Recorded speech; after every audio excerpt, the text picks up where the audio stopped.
Birdman. Fighter of the Batman.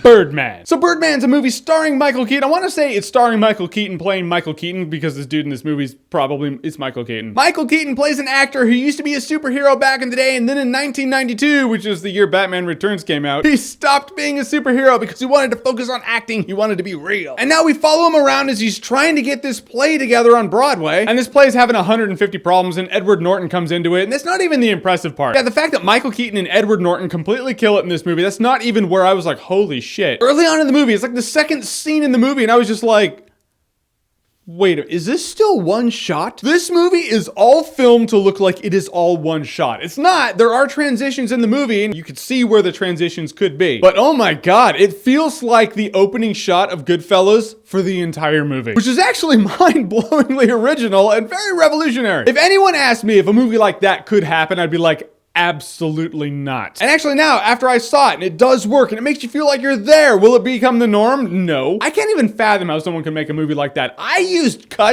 jump cuts in my 3 to 4 minute long videos, for God's sake. But I admire that shit nonetheless. I mean, Michael Keaton's great because, like I said, I feel like he can pull from his actual life experience. This guy, he's trying to battle with himself. Like Dumbledore said, do you do what's right or do you do what's easy? Do you try to be the actor you know you can be, or do you just sell out and just become the Birdman again? This movie is a magnifying glass over the conflict of Hollywood right now today. Blockbusters versus indie movies. If you're in a blockbuster popcorn flick, are you an actor or are you just a celebrity? But just because you're in a blockbuster doesn't mean you're not a good actor. And just because you're in a smaller production doesn't mean you're a good actor. It was one of those things where I was like, this is just breaking the fourth wall. It's just talking to all of us. But if you're gonna do that, you have to have great characters. There's not a character in this movie I actually didn't like. Edward Norton comes on. He's like the pompous guy. He's like Billy Walsh in Entourage, but an actor. And I love the fact that they actually reference real Hollywood shit. Like Robert Downey Jr., Iron Man, Ryan Gosling, Jeremy Renner, Hurt Locker. They reference things that you actually know as entertainment, as Hollywood movies. Makes it feel more real. It makes you feel like, oh yeah, that's in our world. And the movie looking like one shot, it makes you feel like you're actually there, and it makes them feel more real. You don't know it until you see it. Again, like if I had heard about something like this, I'd be like, well, it won't feel much different than a movie. It'll just look like it's one shot. It'll all feel the same, but it doesn't. You actually feel like you're behind the set, like you're on set at Broadway. You're hanging out with these people. You're talking to these people. These people feel absurdly real. Michael Keaton in this movie has one of the greatest monologues